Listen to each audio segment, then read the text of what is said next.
라이프라인 10 10분 메시지 서울 목동 예명교회 이성우 목사님의 말씀입니다. 요한복음 1장 14절 말씀입니다. 말씀이 육신이 되어 우리 가운데 거하심에 우리가 그의 영광을 보니 아버지의 독생자의 영광이요 은혜와 진리가 충만하더라. 아멘. 지난 시간에는 말씀이 육신이 되어 우리 가운데 거하신 독생자의 영광, 즉 길이요 진리요 생명이 되시는 예수님의 영광에 대해서 우리가 살펴봤습니다. 오늘은 예수님께서 우리 가운데 거하시는 곳, 그것은 바로 교회를 의미하는데, 예수님이 우리 가운데 거하시는 교회의 모습은 어떤 곳이 되어야 될까에 대해서 좀 살펴보기를 원합니다. 첫째로는 예수님이 함께 하시는 교회는 독생자의 영광이 드러나는 교회가 되어야 됩니다. 오직 예수 그리스도의 위상만이 높아지는 곳, 그곳이 바로 예수님이 거하시는 교회라는 것입니다. 구원의 길은 오직 예수 그리스도의 이름으로만 말미암습니다. 예수 그리스도의 이름 위에 어떠한 이름도 구원받을 만한 이름을 주신 적이 없다고 성경은 분명히 말씀하고 있습니다. 교회란 하나님의 구원의 역사가 나타나는 곳입니다. 따라서 그 구원의 주체자 되시는 예수님의 이름만이, 예수님의 위상만이 높아지는 곳이 교회가 되어야 되는 것은 당연한 것이겠죠.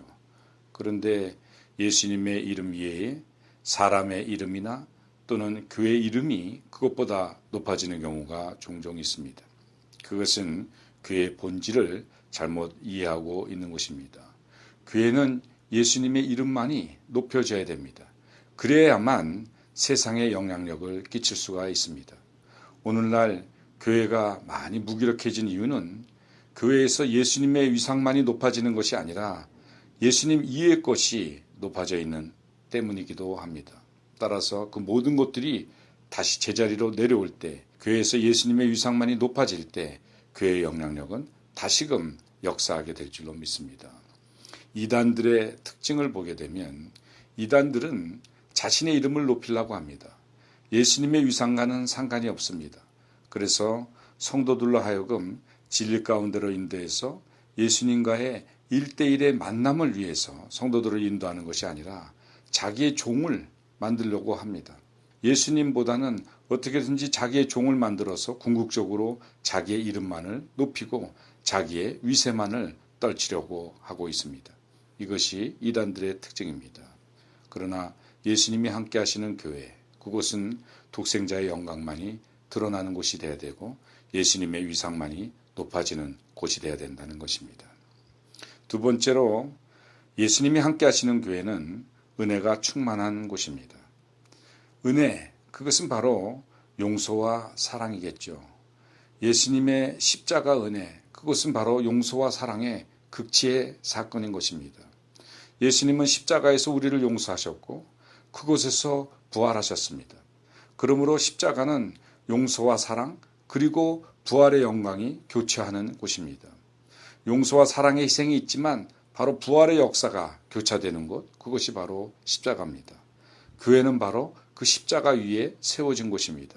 따라서 교회에 오는 자들마다 자신의 죄를 깨닫게 되고 그 죄를 용서함 받고 새로운 삶을 살 수 있는 곳, 그것이 바로 교회입니다. 고달픈 인생길에서 자신이 왜 이런 삶을 살아야 되는지도 모르고 몸부림치던 사람이 교회에 와서 진리의 말씀을 듣고 이것이 죄였구나, 그것을 깨닫고 이 죄를 사함받을 수 있는 길이 오직 예수님의 그 십자가 사건으로 말미암는구나 하고 예수님의 보혈의 공로를 의지하고 죄 사함을 받고 새로운 놀라운 창조적 삶을 다시금 살게 되는 곳, 그것이 바로 교회가 되어야 된다는 것입니다.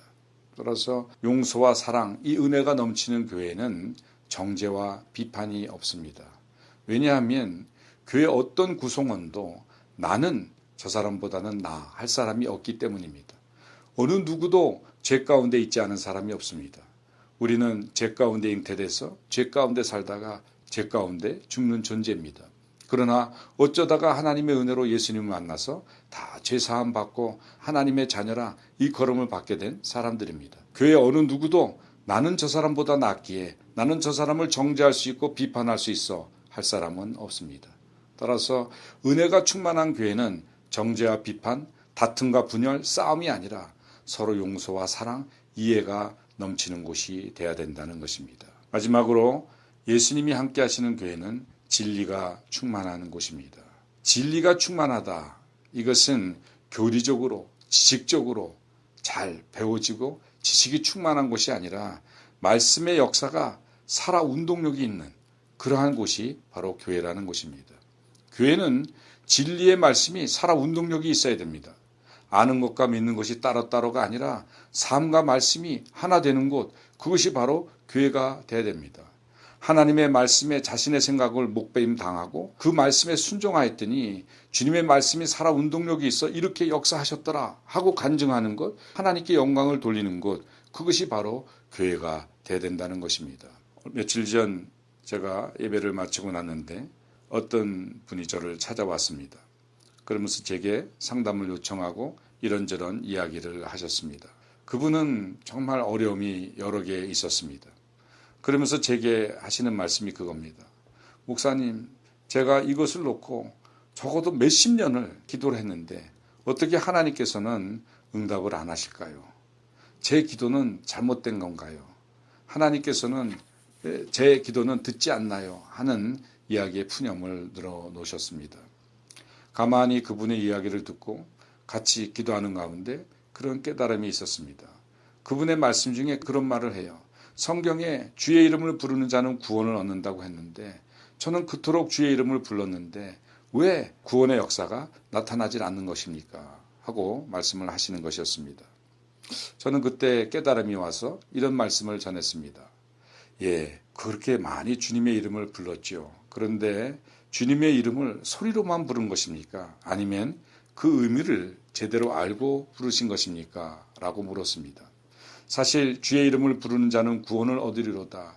그 말씀에 그 부르다라는 단어가 굉장히 중요합니다. 그것은 제가 그 말씀을 깨닫고 원어로 깨닫고 굉장히 은혜 받은 말씀이기도 합니다.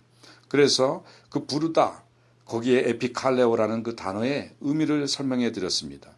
에피칼레오라는 그 부르다라는 의미는 그냥 주님하고 부르는 정도가 아닙니다.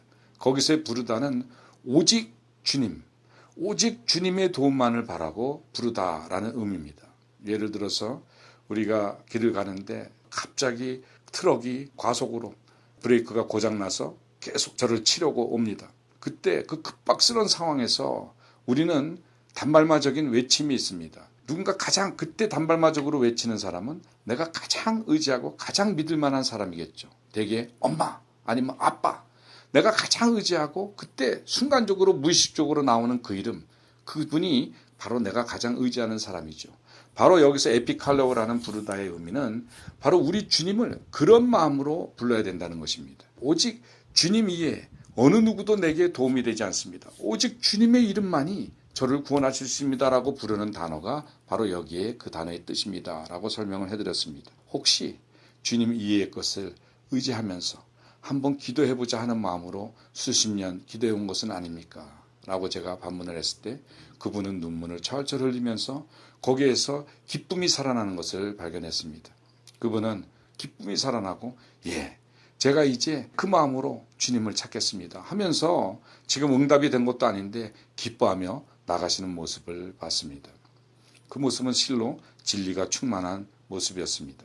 교회는 바로 그러한 진리가 충만한 곳이 되어야 됩니다. 예수님께서 함께 하시는 교회, 그게는 예수님의 위상만이 높아지는 교회요, 은혜와 사랑이 넘치는 교회요, 진리가 충만한 교회입니다. 이 교회의 모습 한 사람 한 사람이 되시기를 예수님의 이름으로 축원합니다. 지금까지 서울 목동예명교회 이성우 목사님의 말씀이었습니다.